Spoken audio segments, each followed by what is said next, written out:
Well, howdy there, Internet people, it's Belle again. So today, we're going to talk about Trump damaging the dollar. We're just going to start off with a statement that really frames what's happening from Jonas Golderman over at Capital Economics.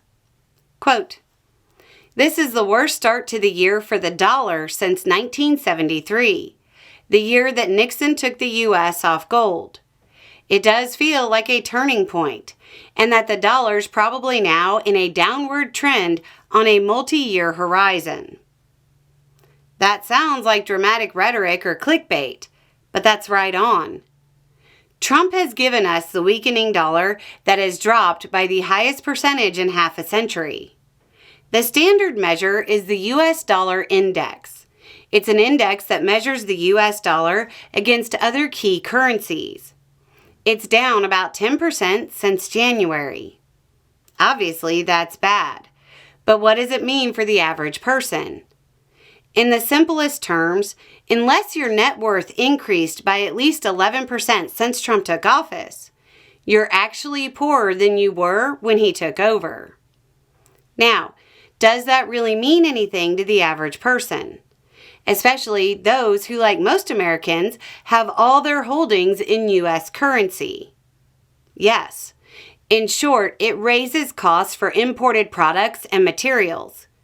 Yes, this is something else jacking up the cost of imports on top of Trump's tariffs.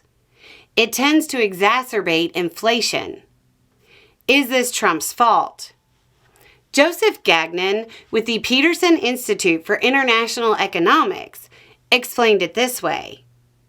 If you have policies that foreigners think don't make sense, and you're actually having an out-of-control fiscal deficit, downgrading of U.S. credit rating, and just blaming foreigners. As a foreign investor, why would you want more money in the dollar in the U.S.? When you say it like that, it makes a lot of sense.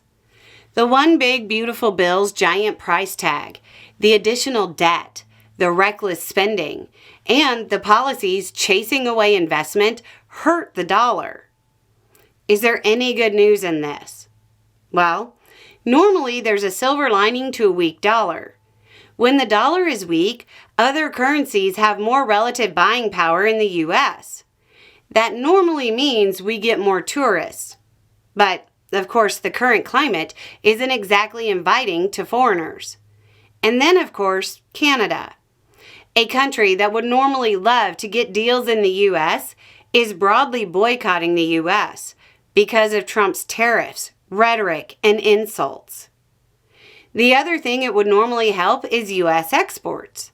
However, two of our traditional top three partners are either in a hot trade war that is so bad, Trump is promising to hit them with new tariffs of 100%.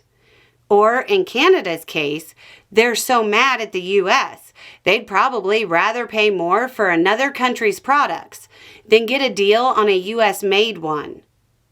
This, combined with the record-high gold prices, suggests the U.S. isn't thought of as the safe haven it was just a year ago. Your money is worth less today than when Trump took office. Anyway, it's just a thought. Y'all have a good day.